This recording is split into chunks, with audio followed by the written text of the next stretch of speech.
প্ৰশ্নটো হ'ল কোন গগৈ পক্ষত এবাৰ যোৰহাট লোকসভা সমষ্টিৰ মানুহ থাকিব আপোনালোকে কি কয় নিশ্চয় এবাৰ যোৰহাট লোকসভা সমষ্টি গৌৰৱ গগৈ পক্ষতে থাকিব কিয়নো গৌৰৱ গগৈ পক্ষত এইটো কাৰণে থাকিব যেহেতুকে এজন বজ্ৰকণ্ঠ আমাৰ শিৱসাগৰ সমষ্টিৰ যিদৰে অখিল গগৈ এগৰাকী বজ্ৰকণ্ঠ হিচাপে পৰিচিত গোটেই অসম নালাগে গোটেই ভাৰতবৰ্ষতে ঠিক তেনেকৈ গৌৰৱ গগৈও সেইখিনি কাম কৰিবলৈ তেওঁ সেই কেপাচিটি আছে আৰু তাৰ উপৰিও তপন গগৈৰ বিষয়ে আমি অন্যান্য ঠাইত গৈছোঁ যিবিলাক জেগাত তপন গগৈক চিনি পোৱাটো দূৰৰে কথা তেওঁক মানে ব্যৱহাৰ পাতি যি এজনে লগ পাইছে ব্যৱহাৰ পাতিৰ কথাও কৈছে তেখেতৰ কি ধৰণৰ ব্যৱহাৰ মানুহক ঘৰলৈ গ'লে কি ব্যৱহাৰ কৰে অৱশ্যে এইবিলাক জনসাধাৰণৰ কথা আমি নিশ্চয়কৈ তেওঁৰ লগত লগ হোৱা নাই কিন্তু জনসাধাৰণে কৈ আছে তেওঁলোকৰ নিজৰ মতামত প্ৰদৰ্শন কৰি আছে সেইদৰে তাৰোপৰি উন্নয়নৰ বিষয়ত যিখিনি কথা ক'লে উন্নয়ন শিৱসাগৰ সমষ্টিত উন্নয়ন নিশ্চয় অখিল গগৈৰ বাবে আহিছে কাৰণ অখিল গগৈ চিঞৰি নথকা হ'লে এই বস্তুবিলাক কেতিয়াও আহিব নোৱাৰে ইয়ালৈ আপুনি কৈছে তেওঁলোকে যিখিনি দাবী কৰিছিল যে শিৱসাগৰ চহৰত উন্নয়ন হৈছে সেয়া বিজেপিৰ বাবে নহয় অখিল গগৈৰ কাৰণে হৈছে এইটো কৈছে অখিল গগৈৰ কাৰণে হৈছে কাৰণ আমি যিমান দূৰ দেখিছোঁ যিবিলাক বিধায়ক আছে বিজেপি শাসিত বিধায়ক আছে তেওঁলোকে নিজৰ সমষ্টিত সিমানখিনি উন্নয়ন কৰিব পৰা নাই যিখিনি আজি অখিল গগৈ কৰি আছে ঘৰ আছে খাবলৈ ভাত নাই কিন্তু সেই বস্তুটো আজি আমাৰ দেখা নাই উন্নয়নৰ কথা কৈ আছে মেডিকেল হৈছে কিন্তু দৰৱ কিনিবলৈ মানুহৰ হাতত টকা নাই গতিকে লৈ আপোনালোকে কেনেদৰে ক'ব পাৰে উন্নয়ন হৈছে গতিকে আমাৰ ফালৰ পৰা আমি সম্পূৰ্ণভাৱে বিৰোধিতা কৰিছোঁ আৰু এই কথাবিলাক আমি সম্পূৰ্ণভাৱে ন্যস্ত কৰি কথা ক'ব বিচাৰিছোঁ গৌৰৱ গগৈৰ বাহিৰে আমি কোনো জনসাধাৰণে কোনো তপন গগৈক ভোট নিদিয়ে আমি ইয়াৰ পৰাই আজি সকীয়াই দিব বিচাৰিছোঁ আজি বিজেপিয়ে যিমানেই উন্নয়নৰ কথা নকয় আমি অকল উন্নয়নখিনি লৈ আমি অকল খাম আৰু জীয়াইহে থাকিম নেকি আমাৰ ভৱিষ্যত প্ৰজন্মৰ উঠি অহা প্ৰজন্মৰ কি হ'ব আজি বিজেপিৰ শাসনকালত আপোনালোকে চাওক অসম গোটেই বিদেশী বহিৰাগতৰ গোটেই ৰাজ্যৰ ৰাজধানী হৈ আছে 855জন শ্বহীদৰ মৃত্যু হ'ল তেওঁলোকে শ্বহীদক লৈ এতিয়াও ৰাজনীতি কৰিবলৈ এৰা নাই গতিকে আমি কৈছোঁ তেওঁলোকৰ উন্নয়নটো অকল কেৱল নিৰ্বাচনৰ সময়ত চিনি পায়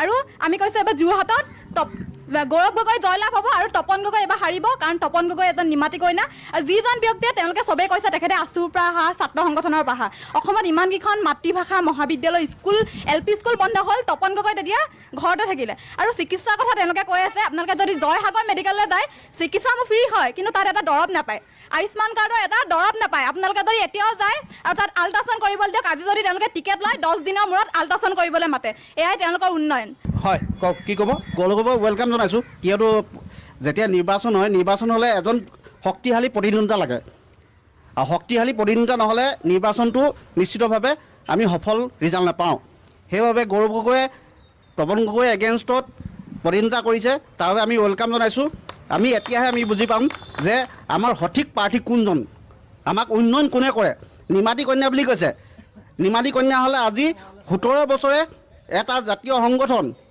আছুৰ দৰে এটা নেতৃত্ব লৈ থাকিব নোৱাৰিলেহেঁতেন তেওঁলোকে চিকিৎসাৰ কথা কৈ আছে তপন গগৈ ডাঙৰীয়াৰ ভাৰত বা অসমৰ যোৰহাট মেডিকেল কলেজ আছে ডিব্ৰুগড় মেডিকেল কলেজ আছে Jorhat medical college Guwahati medical কলেজত তেখেতৰ ভৰিটো এক্সৰে কৰিবলৈ এটা মেচিন ওলালে তেখেতে বাহিৰলৈ গ'ল এয়া চিকিৎসাৰ এয়াই তেওঁলোকৰ মানে উন্নয়ন নেকি আপোনাৰ গৃহস্থ দেউতা আপোনাৰ ঘৰৰ গৃহস্থজন দেউতা মুৰব্বীজন দেউতা আৰু দেউতাৰ এগেইনষ্টত তেওঁ বিৰোধী পক্ষত ল'ব নি তেওঁ নিমাত হৈ পিনি আজি চৰাইদেউ হেৰিটেজ প্লেচ চৰাইদেউ কৈছে ৰংঘৰ আজি অত ডাঙৰ প্ৰজেক্ট এটা দিলে তেতিয়াহ'লে গৌৰৱ গগৈ পাৰিলে নি গৌৰৱ গগৈ সাংসদৰ কথা ক'লে নহ'ব গৌৰৱ গগৈ সাংসদৰ কথা ক'লে নহ'ব কথা কোৱা মানুহ বহুত দেখিলোঁ কামৰ মানুহ লাগে আমাক উন্নয়ন লাগে বিকাশ লাগে আৰু বিকাশ যাত্ৰা হ'বই নৰেন্দ্ৰ মোদী চৰকাৰে বিকাশ যাত্ৰা কৰিবই আপোনালোকে আজি 15 বছৰ বিজেপি শাসিত চৰকাৰ হৈ পেলাই নিজে এইবিলাক বস্তু দিব লাগে কিন্তু খুজিবলগীয়া হয় আপোনালোকক বিজেপি শাসিত চৰকাৰ কি উন্নয়ন কৰিব লাগে নিজে জানিব লাগিব প্ৰত্যেকটো 15 বছৰৰ কথা বাদ দিয়ক ৰাইজৰ দল 15 বছৰে অহা নাছিলে ৰাইজৰ দল 15 বছৰে অহা নাই ৰাইজৰ দল এতিয়া 2 বছৰ হৈছে 2 বছৰত আপোনালোকে উন্নয়ন চাই লওক 2 বছৰত উন্নয়ন চাই লওক অখিল গগৈ ডাঙৰীয়াৰ কথা তাৰ চিন্তাধাৰাত হৈছে ৰংঘৰ প্ৰকল্প কিমানখিনি উন্নয়ন হৈছে ঠিক আছে এই কথা কেতিয়াও গ্ৰহণযোগ্য হ'ব নোৱাৰে বিজেপিৰ নেতৃত্বাধীন সময়ত 5গৰাকী যুৱকক গুলীয়ে হত্যা কৰা হ'ল কা আন্দোলনৰ সময়ত কা অসমীয়া মানুহে নামানে এতিয়াও কাৰ বিৰুদ্ধে আমাৰ সংগ্ৰাম চলি আছে ৰাজপথৰ সংগ্ৰাম ন্যায়ালয়ৰ সংগ্ৰাম আৰু চলি আছে কিন্তু এই বিষয়বস্তুসমূহ সদৌ অসম ছাত্ৰ সন্থাক এই ৰাজনৈতিক এজেণ্ডাসমূহত নভৰাবৰ কাৰণে আমি সকলো দললৈ অনুৰোধ জনাইছোঁ আৰু উন্নয়নৰ কথা যি কথা কৈ থকা হৈছে উন্নয়ন কি হৈছে আমি প্ৰত্যেকে দেখি আছোঁ যে বিৰোধী বিধায়কৰ সমষ্টিত সমানে উন্নয়ন হ'ব লাগে বুলি কোৱাৰ কথাটো শুনিলোঁ ৰাইজৰ দলৰ অখিল গগৈ ডাঙৰীয়া বিধায়ক হোৱাৰ পাছত উন্নয়ন হৈছে বুলি কোৱাও শুনিছোঁ, কিন্তু আমাৰ আটাইতকৈ লজ্জাজনক কথা যে 100 কোটি টকা এটা CIDFৰ আণ্ডাৰত আমাৰ শিৱসাগৰ নগৰৰ উন্নয়নৰ কাৰণে আছিল। বিৰোধী বিধায়কৰ বাবে 100 কোটি টকাটো ইয়াৰ পৰা কিন্তু জেইল বনাবলৈ লৈ গুচি গ'ল, বিৰোধী বিধায়ক হোৱাৰ কাৰণে লৈ গুচি গ'ল। তাৰমানে উন্নয়ন নহ'ব নেকি? এতিয়া আমাৰ যদিও ইয়াতে হেভিৱেইট 2জন প্ৰাৰ্থী হৈছে, 2গৰাকী প্ৰাৰ্থীৰ মাজত যুদ্ধ হ'ব, নিৰ্বাচনী যুদ্ধখন যথেষ্ট শক্তিশালী হ'ব, সেই কথা মানুহে ভাবি আছে এতিয়ালৈকে। কিন্তু মানুহে ক'ৰবাত নহয় ক'ৰবাত শংকৰ প্ৰকাশ কৰিবলৈ ধৰিছে যে বিৰোধীৰ যদি এগৰাকী শাসক দলক যদি আমি নপঠাই, বিৰোধী এগৰাকী সাংসদ পঠাই আমি উন্নয়নৰ সন্মুখীন হ'বলৈ পাৰিম নে নোৱাৰিম তাক লৈ প্ৰশ্ন আছে। কিন্তু 2গৰাকী প্ৰাৰ্থী হেভিৱেইট, 2গৰাকী প্ৰাৰ্থীলৈ আমাৰ শুভেচ্ছা আছে, আৰু ৰাইজে বিবেক ভোট দি পেলাই এই প্ৰাৰ্থীকেইজনৰ ভিতৰত কোনোবা এগৰাকীক নিৰ্বাচিত কৰিব, সেয়া আমাৰ আশা। কিন্তু আমাৰ কথা হ'ল যে শিৱসাগৰৰ উন্নয়ন হ'ব লাগিব, সমগ্ৰ যোৰহাট লোকসভাৰ উন্নয়ন হ'ব লাগিব। শিৱসাগৰত বিশ্ববিদ্যালয় হ'লেই নহ'ব, বিশ্ববিদ্যালয়খনৰ আন্তঃগাঁথনি উন্নয়ন হ'ব লাগিব। বিশ্ববিদ্যালয় ঘোষণা কৰা ইমান দিন হ'ল, আজিলৈকে VC পোষ্টটো ক্ৰিয়েট হোৱা নাই। ইয়াত এখন মেডিকেল কলেজৰ কথা আছিল, শিৱসাগৰ চহৰত নিদি ডিমৌ দিয়া হৈছে, তাতে শাসকীয় দলৰ বিধায়ক আছে। সকলোবিলাকক লৈ ৰাইজ শংকিত, আৰু প্ৰত্যেক সময়তে বিজেপি দলটোৰ যিখিনি এজেণ্ডা, সেই এজেণ্ডাত আচলতে ক'ৰবাত নহয় ক'ৰবাত শিৱসাগৰ আমি পিছ পৰি আছোঁ। এই কথাটো অপ্ৰিয় সত্য কথা। এই সকলোবিলাক বিষয় ৰাজনীতিত এতিয়া মূল্যবোধৰ প্ৰয়োজন হৈছে। আমি শাসকীয় দল বিৰোধীলৈ সকলোকে আহ্বান জনাম যে মূল্যবোধৰ ৰাজনীতি কৰক, আৰু সামগ্ৰিকভাৱে অসমৰ উত্তৰণ, জাতীয় জীৱনৰ উত্তৰণ, ছাত্ৰ ছাত্ৰীসকলৰ সুৰক্ষিত শৈক্ষিক ভৱিষ্যত, নিবনুৱাসকলৰ অৰ্থনৈতিক সুৰক্ষা, সকলো কথা আপোনালোকে বিবেচনা কৰক। 1 লাখ নিযুক্তিৰ কথা কোৱা চৰকাৰখনে 3টা বছৰৰ উপক্ৰম হ'ব হ'ল, 3টা বছৰে 1 লাখ নিযুক্তি দিব পৰা নাই। বিৰোধীয়ে চিঞৰ বাখৰ কৰিলে নহয়, আচলতে সামগ্ৰিকভাৱে নিজৰ ঠাইখনৰ উন্নয়ন কৰিবৰ কাৰণে এগৰাকী বিধায়কৰ যি দায়িত্ব, এগৰাকী সাংসদৰ যি দায়িত্ব, সেই দায়িত্বটো সুকলমে পালন কৰিবৰ কাৰণে সকলোৱে নিজক আচলতে প্ৰস্তুত কৰা ভাল, কাৰণ আপোনালোক জনপ্ৰতিনিধি হৈ যাব, জনপ্ৰতিনিধি এইটো দায়িত্ব। মই ইয়াত কেইজনমান জ্যেষ্ঠ নাগৰিক আছে, মই তেখেতৰ ওচৰলৈ আহিছোঁ, মই আপোনাৰ ওচৰলৈ আহিছোঁ। আপুনি শিৱসাগৰত বৰ্তমান আপোনালোকে বিশেষকৈ শিৱসাগৰ জিলাৰ লগতে যিহেতু এইটো লোকসভা আহি যায় যোৰহাট, আপোনালোকে কেনেধৰণৰ এজন প্ৰতিনিধি বিচাৰে, আপুনি কি ভাবে?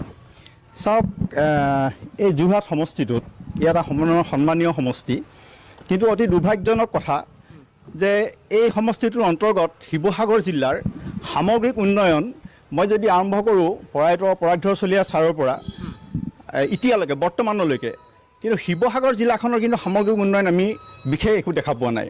কোনো এজন সাংসদে কিন্তু ইয়াত একেবাৰে জিলিকি থকাকৈ কোনোবা এটা অনুষ্ঠান প্ৰতিষ্ঠান দেখাব নোৱাৰে যে এইটোৱে হৈছে বুলি পেলাই। আমি কংগ্ৰেছ বিজেপি যিহেতু আমি নিৰপেক্ষ ব্যক্তি, নিৰপেক্ষ মানে কি, আমি ৰাজনৈতিকভাৱে সচেতন, কিন্তু আমি কোনো দলীয় ৰাজনীতি কৰা নাই। আমি কামাখ্যা প্ৰসাদ তাছাদুনীয়াক আমি ভোট দিছিলোঁ, 5টা বছৰ উকলি গ'ল। তেখেতে কিন্তু এই শিৱসাগৰ জিলাখনৰ সামগ্ৰিক উন্নয়নৰ কথা কিন্তু একো চিন্তা কৰা আমি দেখা নাপালোঁ। 5 বছৰ অন্তত তেখেতে ক'লে যে মই বৰ ভাগৰুৱা, মই এবাৰ নিৰ্বাচন নেখেলোঁ। গতিকে এই পিছৰ 10 বছৰ, এই পিছৰ 5 বছৰ তপন গগৈ ডাঙৰীয়া থাকিলে, তপন গগৈ ডাঙৰীয়াই ক'ব নোৱাৰে ইয়াত যদি উন্নয়নৰ কিছু কাম হৈছে তেতিয়াহ'লে মাননীয় মুখ্যমন্ত্ৰী ডাঙৰীয়াৰ উদ্যোগত হৈছে, আৰু লগত কিন্তু ইয়াৰ বৰ্তমানৰ যিজন বিধায়ক আছে তেখেতৰ কিন্তু কিছু সহযোগিতা আছে, তেখেতৰ কিছু চতুৰ হ'লেও তেখেতে কিছু কাম আদায় কৰিবৰ কাৰণে মানে তেখেতে সক্ষম হৈছে। আৰু এটা কথা মই ক'বলৈ বিচাৰোঁ যে বিজেপি এটা কৈছে যে 400+ 400+ আমি ছিট পাম। ইয়াত এটা কথা ক'ব লাগিব যে সাংসদীয় ৰাষ্ট্ৰীয় গণতন্ত্ৰত কিন্তু বিৰোধীও সমানে কিন্তু শক্তিশালী হোৱাটো বৰ দৰকাৰ। গতিকে আমি বিৰোধী পক্ষৰ এগৰাকী শক্তিশালী আমি প্ৰাৰ্থী পাইছোঁ, সেই প্ৰাৰ্থীগৰাকী যদি শিৱসাগৰ আমাৰ যদি যোৰহাট সমষ্টিয়ে পাইছোঁ, গতিকে আমি অকল যোৰহাট অসমৰে নহয়, আপুনি যদি PA চাংমাৰ পৰা যদি আৰম্ভ কৰে বা আগৰ যিসকল অসমৰ সাংসদ আছিলে, যিসকলে গোটেই উত্তৰ পূৰ্বাঞ্চলত যিসকলে কিছু স্বাক্ষৰ ৰাখি থৈ যাবলৈ সক্ষম হৈছিলে, তেখেতলোকৰ মাজত কিন্তু গৌৰৱ গগৈ এজনটো উত্তৰ পূৰ্বাঞ্চলৰ এজন তেখেতৰ সুদক্ষ নেতা বুলি ক'ব লাগিব। গৌৰৱ গগৈ, মই আপোনাৰ ওচৰলৈ জানিছোঁ, অকণমান চমুকে ক'ব, মই পুনৰ আকৌ বাকী দুজনৰ ওচৰলৈ যাম। আচলতে সাংসদীয় সমষ্টিত আমাৰ নিৰ্বাচনত আমাৰ এই দুইটা বস্তুৱে প্ৰয়োজন, এজন শক্তিশালী বিৰোধী, এট দ্য ছেইম টাইম এটা শক্তিশালী সংগঠন। এই দুটাৰ মাজত কণ্টেষ্টটো এতিয়া হ'ব। আপোনালোকে এটা কথা জানে যে জাৰ্মানীত বৰ ডাঙৰ ষ্টাৰ প্লেয়াৰ নাছিলে, কিন্তু জাৰ্মানীয়ে 4বাৰ ৱৰ্ল্ড কাপ জিকিছে। আৰ্জেণ্টিনাৰ নিচিনা দেশত ষ্টাৰ প্লেয়াৰে ধেৰ, কিন্তু 3বাৰ জিকিছে। গতিকে দুইটা বস্তুৰ প্ৰয়োজন, শক্তিশালী সকলো, এজন বা দুজন ষ্টাৰ থাকিলে নহ'ব, সকলোৱে সমভাৱে খেলিব লাগিব। ইয়াৰ ভোট মানে ভোট অফিচৰ পৰা একেবাৰে তৃণমূলৰ পৰা ওপৰলৈকে এটা শক্তিশালী সংগঠন অতি প্ৰয়োজন সংসদীয় সমষ্টিত, গণতন্ত্ৰত, যি হেৰিভাৱে নিজৰ এজেণ্ডাটো লৈ যাব পাৰিব ৰাইজৰ ওচৰলৈ। আৰু ইয়াত এটা ভকেল আমাৰ হেৰিও লাগিব। এই দুইটা ফালৰ পৰা যোৰহাটৰ সমষ্টিটো এবাৰ লক্ষণীয় হেৰি হৈছে, আমি ভাল লাগিছে ইয়াৰ সমষ্টিৰ বাসিন্দা হিচাপে। ইয়াত আমাৰ দুইটা খুব ভাল কণ্টেষ্ট এটা হ'ব। মই পুনৰ আপোনালোকৰ ওচৰলৈ আহিম। মই আপোনাৰ ওচৰলৈ আহিব বিচাৰিছোঁ। আপুনি কোন সংগঠনৰ পৰা আহিছে? মই CPI হয়। CPI কি ক'ব? আপোনালোক বিৰোধী মিত্ৰ শক্তিৰ লগত আছে। আচলতে মই সকলোকে নমস্কাৰ জনাইছোঁ। আজি প্ৰশ্ন হৈছে দুটা, যোৰহাট লোকসভা সমষ্টিত গৌৰৱ গগৈ জিকিব নে তপন গগৈ জিকিব বা কাক ভোট দিব? দ্বিতীয়তে দিল্লীত কাৰ চৰকাৰ? আমি ক'ব বিচাৰিছোঁ, বিশেষকৈ আমাৰ বন্ধুবৰ BJP কৰ্মকৰ্তাসকলৰ জ্ঞাতাৰ্থে মই ক'ব বিচাৰিছোঁ, আচলতে এইবাৰ যোৰহাটত এজন সবল ভূমিকা পালন কৰা সাংসদ আৰু এজন নীৰৱ ভূমিকা পালন কৰা সাংসদৰ মাজত যুঁজ হ'ব। গতিকে যোৰহাট লোকসভা সমষ্টিৰ ভোটাৰ ৰাইজ যিহেতু ৰাজনৈতিকভাৱে সচেতন, গতিকে তেখেতসকলে সেই সিদ্ধান্তটো ল'ব। দ্বিতীয় প্ৰশ্নটো, উন্নয়নৰ পইণ্টত তেওঁলোকে যিখিনি ভোটাৰ ৰাইজক আকৰ্ষিত কৰিব বিচাৰিছে, আমি ক'ব বিচাৰিছোঁ, আমি অস্বীকাৰ কৰা নাই, যথেষ্ট উন্নয়ন হৈছে BJP চৰকাৰৰ দিনত। কিন্তু এটা কথা মন কৰিব লাগিব, উন্নয়ন সৰ্বাংগীন উন্নয়ন হ'ব লাগিব, সমবিকাশ হ'ব লাগিব। উন্নয়ন কাৰ কাৰ হৈছে, কোনবিলাক জনগণৰ হৈছে, সেইটো আমি মানে বিশ্লেষণ কৰি চাব লাগিব। কোন পৰ্যায়ৰ মানুহৰ উন্নয়ন হৈছে, সৰ্বাংগীন উন্নয়ন সকলোৱে হৈছে নে নাই হোৱা, সেই দিশটো মন কৰিব লাগিব। দ্বিতীয়তে, চৰকাৰ কি কাৰণে এইবাৰ ইণ্ডিয়া এলায়েন্সৰ হ'ব দিল্লীত, তাৰ কেইটামান যুক্তি আছে। এইকেইটা উন্নয়ন কৰিছে কাৰণেই BJPক ৰাইজে ভোট দিব লাগিব নেকি? যি BJP চৰকাৰে দেশৰ সংবিধানখন নামানে, যি BJP চৰকাৰে দেশৰ সংবিধান নামানে মানে কি মানা নাই? দেশৰ সংবিধানৰ ভিত্তিত, দেশৰ সংবিধানৰ পাতনিত আছে যিকেইটা কথা, দেশৰ সংবিধানৰ পাতনিত আছে যে ভাৰতবৰ্ষ এখন সাৰ্বভৌম সমাজবাদী ধৰ্ম নিৰপেক্ষ গণতান্ত্ৰিক গণৰাজ্য। মই সেইটোৱে সুধিছোঁ যে আপুনি যিটো ক'লে যে সংবিধান অৱমাননা কৰিছে, সংবিধানৰ প্ৰস্তাৱনাত থকা কোনটো শব্দ আঁতৰাইছে? তেওঁলোকে যিটো ধৰ্ম নিৰপেক্ষতা শব্দ এতিয়াও আছে, সেই আঘাত সানি তেওঁলোকে কা আইনখন ইয়াত জাপি দিছে, যি কা আইনৰ জৰিয়তে আমাৰ যিটো মানে মই এটা ক্ষেত্ৰত প্ৰশ্ন এটা সুধিব বিচাৰিম। মই সকলোকে প্ৰশ্ন এটা সুধিব বিচাৰিম। আপুনি কা আইনৰ কথা ক'লে বা সেইখিনি আহিছে, মোৰ যদি ভুল হোৱা নাই 1950 চনত ভাৰতবৰ্ষত এখন আইন প্ৰণয়ন কৰা হৈছিল, যিটোক শব্দটো কোৱা হৈছিলে হিন্দু প্ৰিজাৰ্ভেশ্যন এক্ট, যাক কোৱা হৈছিল যে বিশ্বৰ কোনো জেগাত যদি কোনো হিন্দু লোক ধৰ্মীয় উন্মাদনাৰ বলি হয়, তেওঁলোকৰ কাৰণে নেচাৰেল হোম হ'ল ভাৰতবৰ্ষ। এইটোতো 1950 চনত আছে। এইটোতো কেনেকৈ যদিহে হিন্দু প্ৰিজাৰ্ভেশ্যনৰ কথা আহে, অন্য 5টা ধৰ্মাৱলম্বী মানুহক কিয় আনিব বিচাৰিছে, নাগৰিকত্ব দিব বিচাৰিছে? আপোনালোকৰ সমস্যাটো কি? সমস্যাটো হৈছে ধৰ্ম ভিত্তিত নাগৰিকত্ব দিয়াৰ বিষয়টো সংবিধানত নাই। গতিকে এইটো ধৰ্ম ভিত্তিত আনিছে, মানে ইছলাম ধৰ্মাৱলম্বী বা ভাৰতবৰ্ষত আইন এখনটো আছিল, শিখ, জৈন, পাৰ্চী বা খ্ৰীষ্টিয়ান, বুদ্ধিষ্ট, হিন্দু, এই 6 ধৰ্মাৱলম্বী লোকসকলক কিয় ধৰ্মৰ ভিত্তিত সেই পইণ্টতে